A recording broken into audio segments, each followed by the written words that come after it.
Olá, pessoal. Começando mais um TimaCast, direto aqui do estúdio da Timac, em Porto Alegre.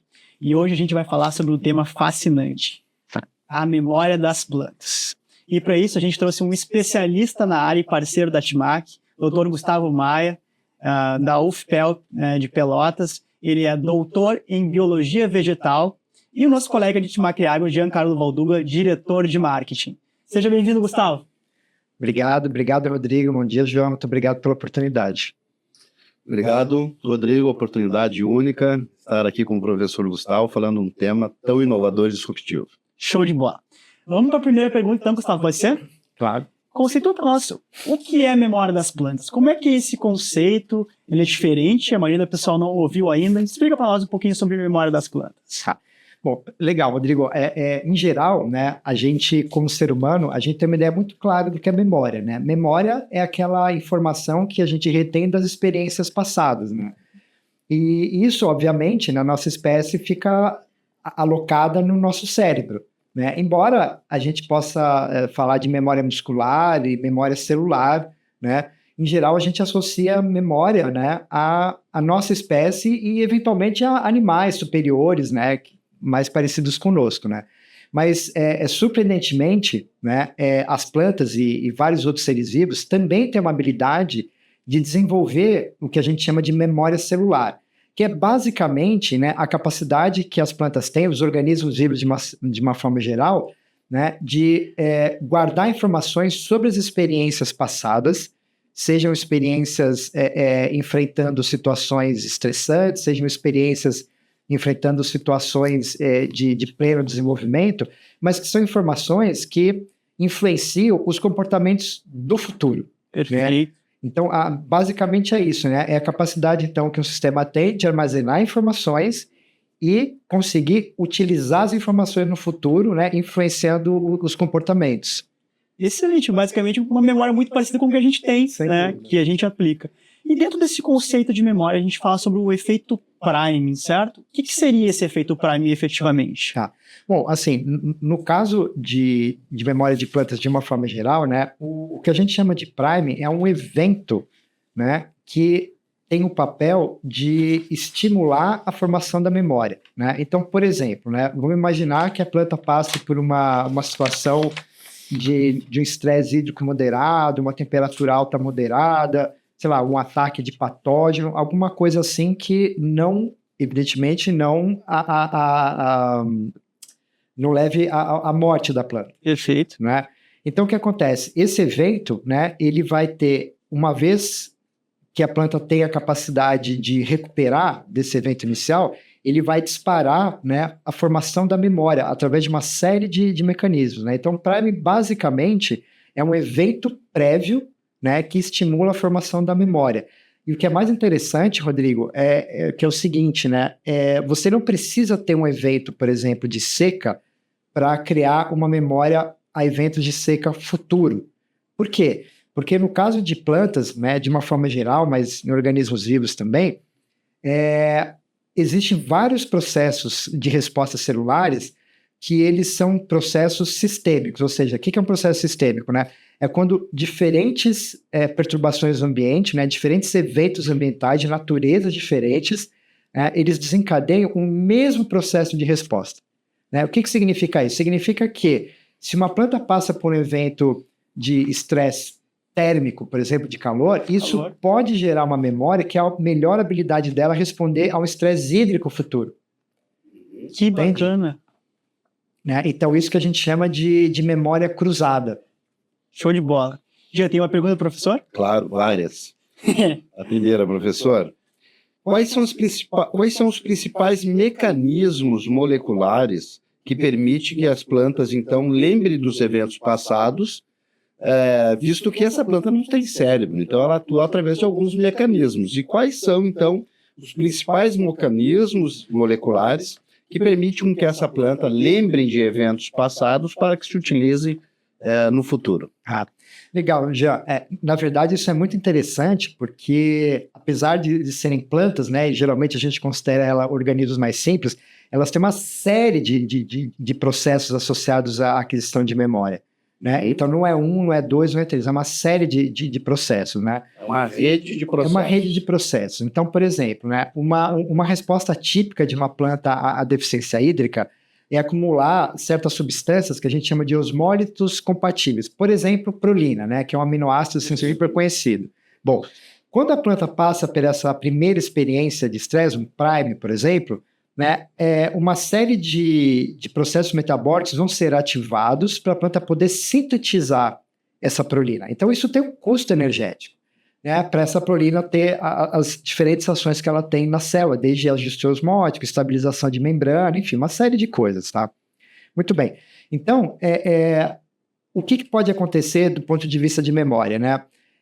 Parte, pelo menos dessa prolina sintetizada, permanecer metabolicamente ativa. Por quê? Porque quando a planta passar por um segundo, terceiro evento, ela não precisa fazer tudo de novo. Do zero, exato. Do zero. Então, esse é um dos mecanismos que é o de manter o acúmulo de determinados metabólitos sintetizados após um evento prime, por exemplo. Tá certo?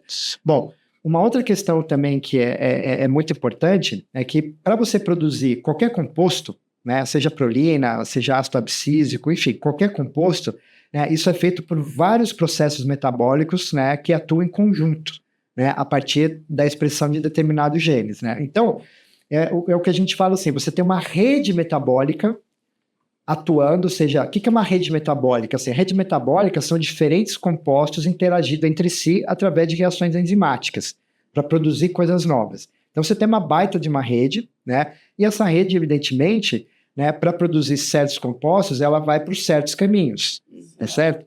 Então, a memória, ela pode ser o reforço de certos caminhos para produzir certos compostos, ou seja, a memorização, o reforço da memória a partir das interações moleculares que existem para a síntese. Isso é muito parecido, inclusive, com o tipo de memória que a gente tem no cérebro, né? A nossa memória cerebral, ela se dá pelo reforço das conexões entre neurônios. Então, a gente passa por uma experiência, lembra de um evento. Isso vai disparar um nível de conexão entre os nossos neurônios para lembrar aquilo. Quando a gente passa por eventos que são similares àquele evento, esses neurônios eles se conectam de forma mais forte. Então, metabolicamente, isso seria equivalente, entendeu? Então, é o que a gente chama de manipulação da rede metabólica, reforço das conexões, né? Então, isso é uma coisa muito fundamental, porque isso permite uma resposta sistêmica, por exemplo, controle da atividade antioxidante, por exemplo, que é uma rede, na verdade, de uma série de enzimas, né, e vários compostos que atuam sobre a redução do estresse oxidativo, né, que é aquilo que efetivamente degrada as células e tudo mais, os tais radicais livres ali. Tá? Um outro aspecto também é a própria ativação de certos genes. Tá? Embora eu acho importante deixar muito claro, não existe um gene de memória.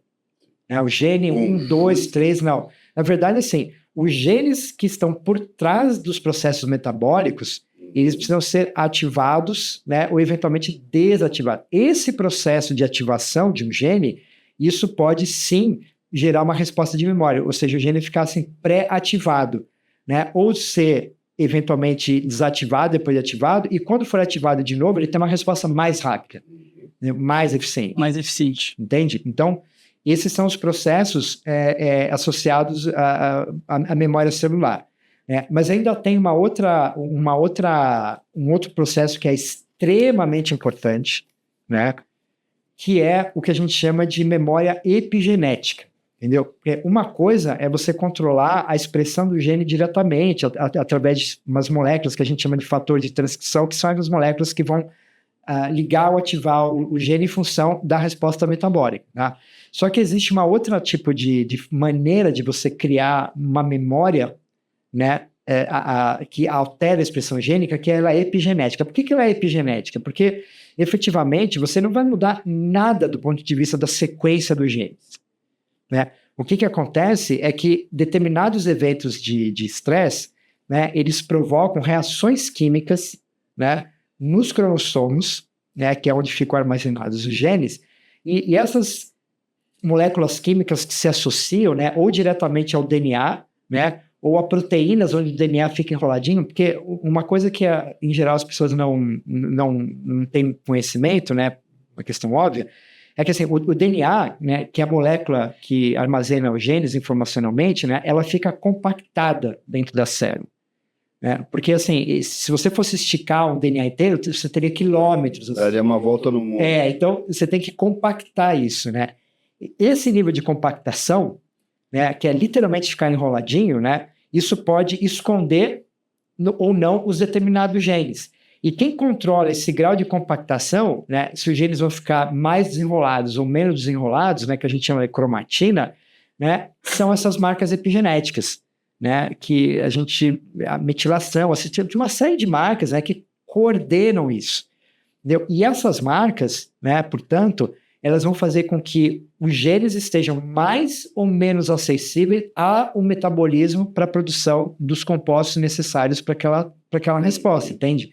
Para que ela possa responder melhor. Exato. E essas marcas, elas inclusive, elas podem transcender gerações. Bem, Incrível. eu acho que aqui já fica Uma aula, né? uma aula e já deu a deixa para a próxima pergunta, né? E era exatamente isso, professor Gustavo. E quanto tempo essa memória pode atuar, né, na planta? Como é que funciona isso? Nós temos categorias de tempos de memória? Como é que funciona esse tempo de memória de uma planta? É do dia, do mês? Como é que funciona isso? Sim. Jair, isso é uma questão assim, bem interessante, porque assim, de uma forma geral, eu posso dizer para vocês assim, né, que existem memórias de curto, médio, né, e longo prazo, né? E nesse longo prazo eu incluo a memória que transcende gerações, né, que passa literalmente de uma geração para outra, né? Só que o tempo de duração dessa memória vai estar muito associado ao tipo de processo que foi disparado, como eu mencionei anteriormente, né? Então, por exemplo, quando a gente tem o acúmulo de um composto, né? Esse composto, uma vez sintetizado, ele pode permanecer, né, durante alguns dias ativos. Né? Mas, por exemplo, a expressão de uma enzima importante para alguma reação metabólica, né, ela pode durar apenas algumas horas. Entende? Então, dependendo da combinação, porque uma coisa que é interessante é o seguinte, a formação dessa memória vai depender de que experiência a planta está tendo no campo. Qual foi o efeito que gerou ela?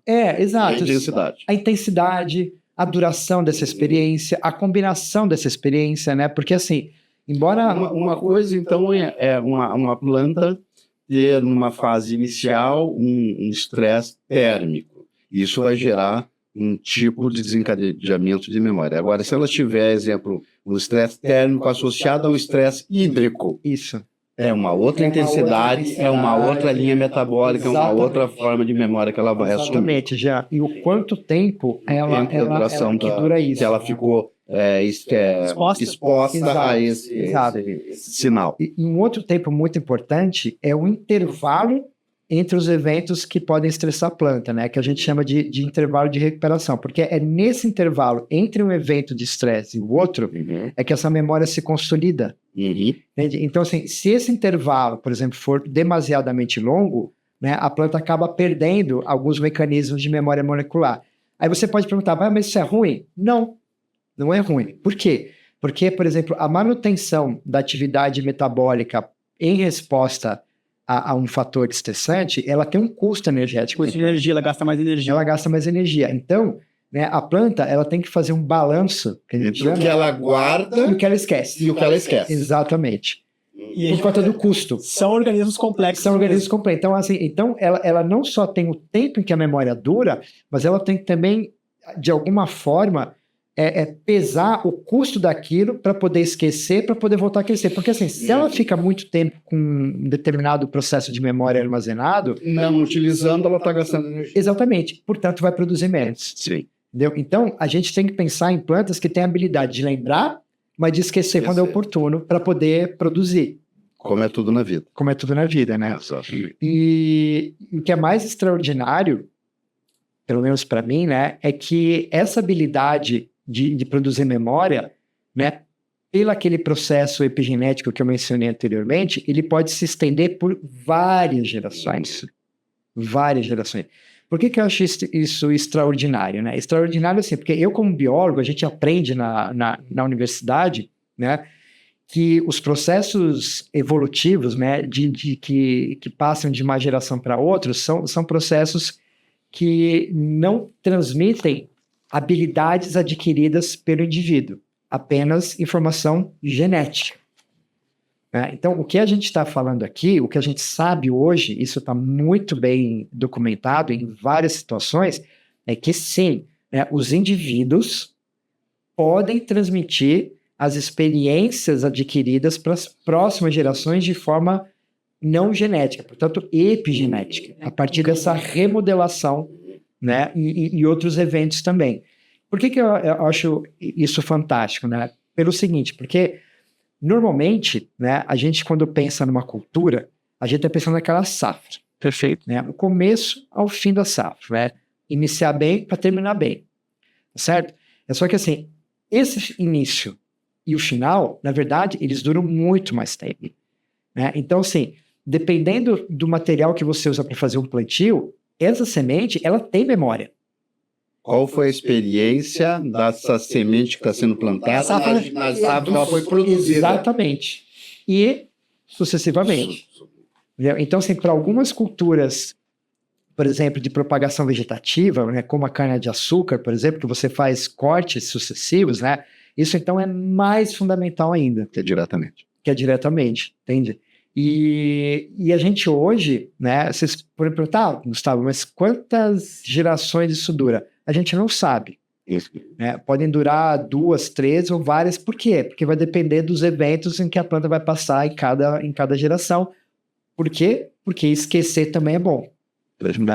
Perfeito. Jean, reconhecendo, né, esse tema tão fascinante da memória das plantas, que o professor explicou aqui, uma aula para nós, né? Como é que a Timac aproveitou e entendeu isso e transformou isso, estudou isso para transformar isso numa solução para levar isso para o produtor no campo? Rodrigo, na verdade, isso teve início em um fórum de discussão sobre inovação da Timac Agro, há alguns bons anos atrás, e a pergunta básica desse fórum, que foi nos feita pelo Centro Mundial de Inovação, no CMI, era: qual é a maior dificuldade, qual é o maior obstáculo, qual é o maior desafio da agricultura brasileira para os próximos 10 anos? Perfeito. E aí o comitê científico estava reunido, né? São colegas que trabalham conosco na área de pesquisa, e que a gente sempre está refletindo sobre esses desafios e as oportunidades do agro brasileiro futuro, e foi unânime, né? Foi o grande desafio que nós temos hoje, serão para os próximos anos, é o clima. Sem dúvida. As mudanças climáticas, questões de estiagens, veranicos. E que a gente tem visto aí, né? Safra após safra. Safra após safra, verão, culturas de verão ou culturas de inverno. Isso está generalizado. Então, foi unânime, né, essa demanda para que o nosso Centro Mundial de Inovação pudesse, então, se debruçar e começar a trabalhar em alguma molécula, alguma tecnologia que pudesse trazer respostas a esse desafio. Tá? E a gente sabia que no mercado já é muito comum a gente ter produtos com aminoácidos ou alguns outros bioestimulantes que fazem um trabalho pontual em alguma estrutura da planta, seja na folha, ou na raiz, ou em na parte fotossintética, etc. E o que a gente queria era ir além disso. Né? Certo. É que a gente tivesse uma molécula, uma substância que pudesse unir tudo isso de uma forma sistêmica, né? E aonde está o ponto de inflexão disso? A memória. Memória da planta. A ideia era desenvolver uma tecnologia que pudesse, de alguma forma, né, acessar essa experiência da planta para que ela pudesse, no futuro, utilizar recursos com menos gastos energéticos e ter melhores resultados. Então, a origem foi essa, né? E o percurso, né, professor Gustavo, que está aqui e nos acompanhou ao longo desse período, foi um longo percurso para que a gente pudesse trazer o conceito, sintetizar essa substância, que na verdade é um fertilizante líquido que contém biofertilizantes, né, que pudessem ter essa ação. desejado. Perfeito. É um fertilizante líquido que contém biofertilizante, certo? Exatamente. E como é que foram a condução dos testes do Decode? Eu sei que a gente teve, obviamente, testes no CMI, depois testes com um professor também, no campo. Explica um pouquinho para a gente como é que foi essa metodologia que a gente usou para validar essa tecnologia. Na verdade, nós temos uma estrutura de inovação, né, para desenvolver uma nova tecnologia como essa, muito bem organizada. Né? Então, assim, nós temos a base, sai da origem da problemática, entender bem qual é o problema. Nessa discussão que vocês tiveram lá dos desafios do clima. Exatamente. Então, a base de qualquer desenvolvimento de uma tecnologia, ela é fundamental que você tenha bem o objetivo dela. O que você quer resolver com isso? E com base nisso, o CMI trouxe uma proposta, né, de uma tecnologia. A partir disso, dessa molécula que se chama SME, Stress Memory Encoder, né, a gente acionou o nosso grupo de cientistas, que é do comitê científico. O Gustavo participou ativamente dentro desse processo, para as pesquisas básicas, né, as pesquisas iniciais, as pesquisas em laboratório, as pesquisas em vaso, e que foram feitas aqui com o professor Gustavo, por exemplo, por 2 anos consecutivos, para que a gente conseguisse chegar nas respostas que a gente gostaria e comprovar. Nós tivemos outros grupos multidisciplinares, né, Jerusa, Ricardo Stefan, o Dani, né, e outros colegas, outros biólogos, outros agrônomos que também nos apoiaram fazer na conceitualização e também no desenvolvimento do biofertilizante, que é o produto. Mas a partir daí entra todo um grupo de desenvolvimento, né? Os mestres do campo, que são aí quase 100 consultores técnicos ligados às fundações, aos centros técnicos das cooperativas, né? Nos ajudaram muito nesse desenvolvimento. E isso de norte a sul do Brasil. De norte a sul todo do tipo país. de solo, clima, etc. Exatamente, porque esse era o grande desafio. Como que essa tecnologia iria se comportar, né, sobre questões climáticas, sobre ativar essa parte, potencializar a memória da planta, questões climáticas, de norte a sul do país. Então foi feita uma grande meta-análise, na verdade. Nós não analisamos um ensaio ou outro ensaio, nós analisamos um grande número de ensaios com uma meta-análise, incluindo também a parceria com os produtores rurais, né, que foi aí o terceiro elo de experimentação na prática. Na lavoura de comercial mesmo. Na lavoura comercial, onde nós tivemos aí sim o grande volume de uma amostragem muito significativa, para que a gente pudesse então ter todas as reflexões e comprovar, tanto a nível de laboratório, quanto a nível de campo, né, a teoria de que essa molécula, né, que contém dentro do nosso fertilizante líquidos, esse biofertilizante, tinha capacidade de potencializar a memória das plantas. Excelente. E os resultados, doutor Gustavo, que o Jean comentou? O que o senhor viu nos resultados lá do Decode? Então, Rodrigo, foi bem interessante, assim, porque, assim, numa pesquisa básica de laboratório, assim, num primeiro momento, a gente não tem e nem deve ter um conhecimento muito pleno do que a gente está testando, para não criar um viés de confirmação, né? Então, assim, mas você fez no escuro a pesquisa. A gente não faz no escuro porque a gente tem uma metodologia. O que a gente não sabia era exatamente a natureza daquilo e, efetivamente, o que aquilo poderia produzir de efeito, eventualmente, de memória. Então, a gente fez um delineamento, né? Na época, foi nos solicitado que trabalhasse com estresse por alta temperatura, que são eventos, em função das mudanças climáticas, como o João colocou, cada vez mais frequentes e intensos, né, e responsáveis por grandes perdas, especialmente na agricultura tropical, que é o nosso caso, né? Então, de fato, as altas temperaturas, elas são fatores muito importantes na alimentação agrícola e, portanto, faz todo sentido a gente ter feito esses testes iniciais com altas temperaturas, né?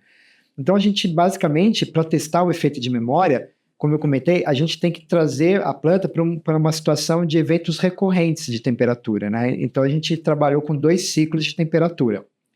Mas lembra que eu falei do tal do Prime, né? O Prime é o evento, né, que dispara, né, o processo de memória. Em geral, como acontece na natureza, esse evento Prime é um evento de natureza similar, né, ao dos eventos climáticos, né? Seja de temperaturas altas, etc, etc.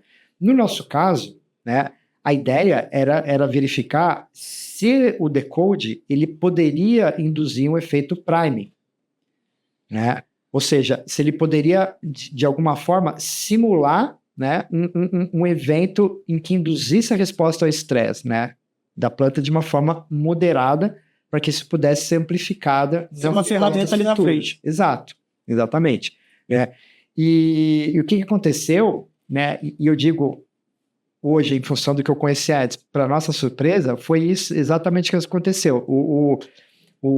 A gente aplicou na semente, né, e a gente fez uns testes também posteriores com aplicação via foliar, mas surpreendentemente, né, o teste na semente teve os melhores resultados em termos de formação de memória lá na frente, né, no período ainda pré-reprodutivo. Então foram várias semanas de evento. Então lembra que eu falei da duração, evento de curto, médio. Então a gente poderia dizer que o que a gente detectou foi pelo menos evento de médio prazo, né? Porque em função do nosso protocolo experimental, a gente interrompeu, porque como a gente fazia em vaso, não fazia sentido verificar parâmetros de produção, são coisas muito distintas. Então nosso interesse era verificar fisiologicamente se havia de fato isso, né? E isso aconteceu, né? Especialmente, né, nos estágios mais avançados. A gente avaliou, no caso foi soja, né, no estágio mais inicial V3 para V4 e de V5 para V6.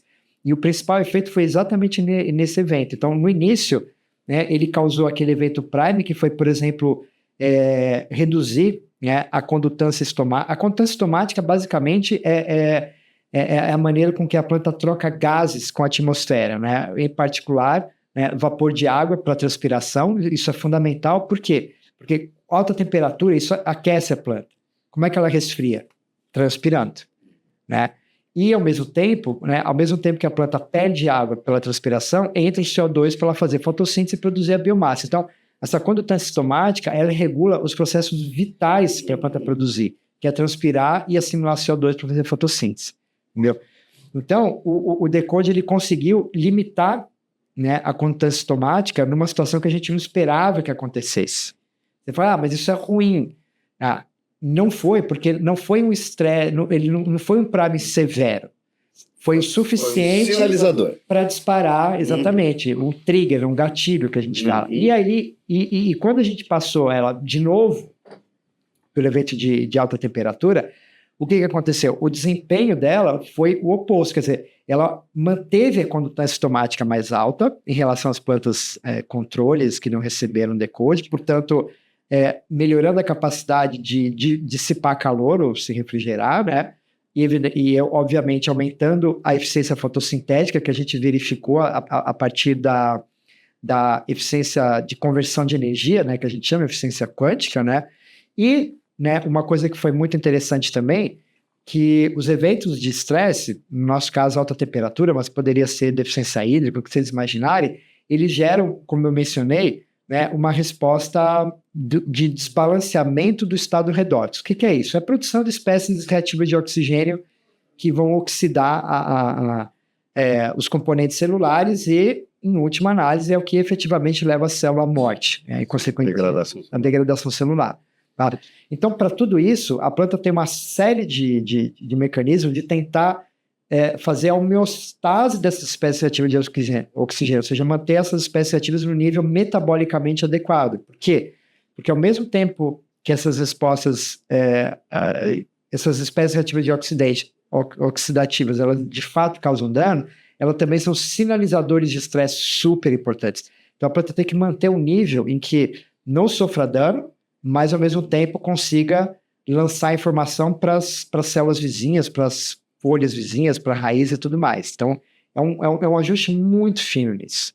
E esses eventos foram todos visualizados. Sim, a gente mediu a atividade. A gente mediu. E a gente viu que a eficiência da homeostase redox, né, ela aconteceu justamente nessa fase mais tardia, nos tratamentos que receberam o decode, né? Então, assim, ou seja, essa medição da memória da planta, na verdade, como você disse, professor, que ele é uma rede, ela não é uma coisa única que acontece. Então, ela foi verificada através de várias vias metabólicas. Sim.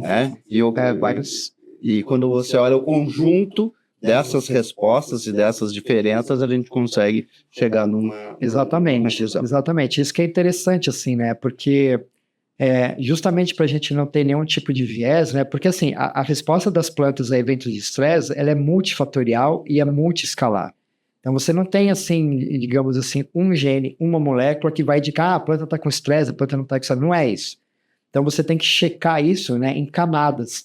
É que eu quero dizer, se você avalia diferentes parâmetros fisiológicos independentes. Óbvio que correlacionados no todo, mas independentes do ponto de vista da medida em si. Equipamentos diferentes, protocolos diferentes de medida. Entendeu? E isso que foi interessante, porque diferentes medidas convergiram para o resultado da formação da memória. Entende? Então, isso que é interessante, assim. Particularmente, assim. Então, assim, do ponto de vista, assim, fisiológico, né, puramente fisiológico, não, nesse caso, a gente não avançou, como eu falei, era um experimento, né, mais básico, a gente não avançou para as questões de produção, né, ficou bastante claro, né, o potencial do decoder de produzir uma memória nas condições que a gente testou, no caso, para alta temperatura. Excelente. Já a gente comentou aqui da parte da pesquisa de base com o professor, mas também teve várias áreas a campo, né, que foram feitas com o Decode, e assim a gente pôde ter uma experiência completa com o produto. Qual que é a recomendação efetiva dele? Onde é que ele performa melhor, pegando os ganchos com o que o professor falou, com o que foi visto no campo, efetivamente? Sim, em paralelo, nós fizemos muitas áreas de campo, né, para que, inclusive, fossem colaborando com os resultados de campo e as discussões do aprimoramento do protocolo que nós estávamos fazendo nas casas de vegetações, na casa de vegetação do laboratório do professor Gustavo. Mas, basicamente, assim, pensando nos resultados e no posicionamento, é claro que o posicionamento ele tem que ser feito na fase inicial. Nós temos que ativar esse estado prime na planta para que a gente possa potencializar essa memória celular para eventos futuros. Então, o posicionamento hoje é numa fase extremamente jovem, ou na semente, como o professor Gustavo falou, ou no jato dirigido, ou no sucre plantio. Perfeito. Né? Ou seja, na fase extremamente jovem da planta. Né? Então, e não via folhar. Tá? Ele tem que estar em contato com a semente, ou com a muda, né? Ou no início da planta. No início da planta, para que a gente possa efetivamente startar esse efeito prime e que isso tenha desdobramento da memória celular a efeitos futuros climáticos. Legal. E engraçado que o professor comentou, né, lá na semente e ele respondeu lá no reprodutivo, né? E a gente tem depoimento de clientes nossos que eles comentaram, né? A gente aplicou o Decode, utilizou na fase inicial, como o Giancarlo falou, ele deu resultado assim, mas lá no reprodutivo a gente viu o estresse e viu como a planta respondeu mais rápido, mais eficiente. Então, a ciência e na prática acontecendo no produto, né? Em relação, eu tenho uma pergunta agora para vocês dois. A gente falou agora, né, da memória das plantas, do Decode, mas o que espera para o futuro, professor Jean, em relação a esse tema da memória das plantas? Como a agricultura pode avançar nesse sentido? E o que a gente pode pensar que podem vir no futuro novas tecnologias e novas soluções que podem ajudar o produtor a produzir mais e melhor? Por quê? Eu acho que eu vou começar porque essa realmente é a praia do professor, né? Mas eu acho assim que ele é um ponto de ruptura. Eu acho que a partir do Decode, esse conceito de memória de plantas, ele vai ser ampliado, certo, professor? Eu acho que nós utilizamos o conceito de memória da planta e desenvolvemos essa tecnologia pensando em questões climáticas, né? Que é a nossa realidade, é o objetivo, é como nós temos que ajudar os produtores no campo na atual situação. Mas eu acho que esse conceito, isso tem um desdobramento fantástico, né, professor? Não só nessa parte de memória da planta, mas nessa parte de cognição de plantas, né? Que é a praia do professor Gustavo, e que aí os limites são infinitos, né, professor? A gente está começando a entender a ponta do iceberg e tudo isso vai se desdobrar as múltiplas funções de aplicabilidade. É mais ou menos por aí, professor? Exato, já. Assim, porque assim, no meu entender, assim, como cientista, né, básico e aplicado, né, se a gente quer gerar, né, uma tecnologia disruptiva, por exemplo, né, não adianta a gente usar a mesma mentalidade das tecnologias atuais. né? Então, assim, tudo começa com uma mudança de mentalidade. O que eu chamo de mudança de mentalidade? Assim, no nosso caso em particular, né? É compreender as plantas, né, não como máquinas que a gente controla do jeito que a gente quer, de forma absolutamente previsível, como se fosse uma fábrica fordiana em série. Né? Hoje, boa parte assim, na minha compreensão, né, da agricultura, entende a agricultura como uma fábrica fordiana de automóveis, certo? E essas experiências, tanto científicas quanto técnicas agora, por exemplo, como a gente acabou de relatar, né, elas mostram que as plantas, elas não são máquinas, porque uma máquina não guarda experiência. A máquina não altera os seus comportamentos futuros em função das experiências. A máquina, ela é uma máquina, ela repete as ações. Ela é configurada. Exato, né, previsivelmente, tá certo? Então, eu acho que o primeiro aspecto é o seguinte, olha, pessoal, a gente não está lidando com máquina, a gente está lidando com organismos capazes, né, de alterar o próprio futuro a partir das experiências que elas obtiveram antes. Que elas passaram. Só isso já muda muita coisa. Já muda muita coisa, né? E quando eu falo muita coisa, abre a possibilidade de tecnologias que a gente nem imagina. Sim. Né? Sabe uma frase que eu tenho usado com alguns colegas que perguntam, né, como que a gente imagina os próximos anos da agricultura brasileira? Eu falo, a partir desse advento que nós trabalhamos e desenvolvemos, Gustavo, eu falo assim, os próximos 5 anos, nós teremos a entrada de tecnologias que talvez nós não tivemos em 50 anos. Sim. Sim. Então, muito a acontecer. Porque, por exemplo, só essa questão... Devido a essa área. Sim. É essa área de estudo que é a tua especialidade. Porque, por exemplo, só essa questão da memória, e isso é um primeiro aspecto, né? Você pode, inclusive, ter vários tipos de bioestimulantes que podem induzir diferentes níveis ou tipos de memória. Né? E isso específicas. Você pode ir para esse lado, né? Pensando talvez em especializações para isso. Esse é um aspecto.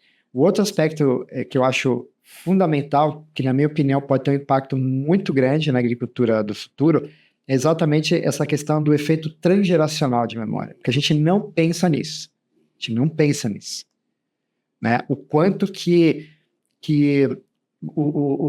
as experiências das culturas ao longo do tempo podem influenciar as culturas. A gente não pensa nisso. O que significa que a gente não pensa nisso? A gente não sabe o que acontece, a gente não mede, a gente não coloca isso nos nossos modelos. Entende? Então, e isso também pode mudar muito a questão de você prevenir, né, ações, tendências futuras, né, por exemplo, de mudanças climáticas, como o João comentou, né? Então, assim, trazer essa ideia da memória transgeracional para uma tecnologia, eu acho que é um passo que pode ser muito interessante no futuro, né? E um outro aspecto também que eu acho muito relevante ainda, dentro desse contexto, né, de plantas, enfim, como agentes, né, que a gente chama de sistemas cognitivos, é que elas, assim como a gente, né, por exemplo, a gente aprende com as nossas experiências, óbvio, mas a gente aprende com as experiências uns dos outros. Claro. Perfeito? Certo? É isso que acontece. Né? E é exatamente isso que a gente está começando a vislumbrar que as plantas também fazem. Elas são organismos sociais que interagem entre si por processos muito complexos de comunicação e são capazes de interferir umas nas outras. Incrível. E o que a gente agora... Isso foi um trabalho muito recente, assim, a gente ainda não publicou, foi uma tese de doutorado agora, né? A gente conseguiu ter pela primeira vez uma evidência, né, de que uma planta conseguiu induzir memória em outra planta sem essa outra planta passar por experiência. Não passou pela experiência anterior. Não passou. Quer dizer, só o fato de uma planta que passou por uma experiência comunicar, né, isso é feito por vários processos, a outra planta, e essa planta produzir uma memória de uma experiência que ela não teve, isso também é algo que a gente não tem ideia do que pode acontecer, já. Sim. E é um universo que se abre, né, professor? E é uma coisa tão... Olhando por esse prisma, né? E resgatando, né? é uma coisa tão óbvia, ou lógica, óbvia não, e nem lógica, lógica aqui dentro dessa discussão, mas as plantas estão conectadas, seja por raízes, seja por voláteis, compostos voláteis, né? Elas têm uma comunicação, elas são interligadas, ela não é um único indivíduo isolado ali, um pé de soja, um pé de milho ou um pé de café, né? Eles são todos interligados. Então, eu acho que temos ainda um mundo a evoluir, né, professor? E é fundamental, né? Eu acho que nós temos o nosso propósito aqui da Timac Agro, que é alimentar o homem e proteger o seu futuro, né? E quando a gente estabelece parcerias com o nível intelectual que você teve, que nos ajudou, a gente entende que realmente, né, a ciência, a tecnologia e o produtor, porque o produtor ele é a base, é o que executa, é o que realiza, né? Trabalha sempre em conjunto para que a gente possa fazer isso, né? Alimentar o homem e proteger o seu futuro. Show de bola. Eu queria agradecer demais, doutor Gustavo, por estar aqui com a gente, dar essa aula, né, Jean? Praticamente uma pós-graduação. Uma pós-graduação em meia hora. Obrigado, Gustavo. Obrigado, Jean, por compartilhar o desenvolvimento do Decode, os resultados. Queria convidar todo mundo, né, a acompanhar até o final. E as últimas palavras aí, Gustavo. Bom, eu primeiro agradecer muito a oportunidade da gente divulgar o nosso trabalho, né? E especialmente, acho que a mensagem que fica tem muito a ver com o que o Jean acabou de falar, assim, né? A gente entende dentro dessa perspectiva, Rodrigo, assim, que a produção no campo não é simples somatória do que cada indivíduo faz, né? Existe dentro dessa linha que a gente trabalha, né? Existe uma máxima que é o seguinte: o sistema é maior do que a soma das suas partes, que é justamente as interações. Então, se a gente explorar as interações de um sistema, né, talvez seja o futuro. Perfeito. Obrigado, Gustavo. Obrigado, Jean, pela participação. Queria agradecer a todos que acompanharam até aqui esse episódio fantástico do TimaCast. Quem ficou curioso para saber um pouquinho mais sobre o Decode, é só acessar o site da Timac Agro, as redes sociais, que o nosso time vai atender vocês da melhor maneira possível. Um abraço e até o próximo TimaCast. Até a próxima. Até a próxima.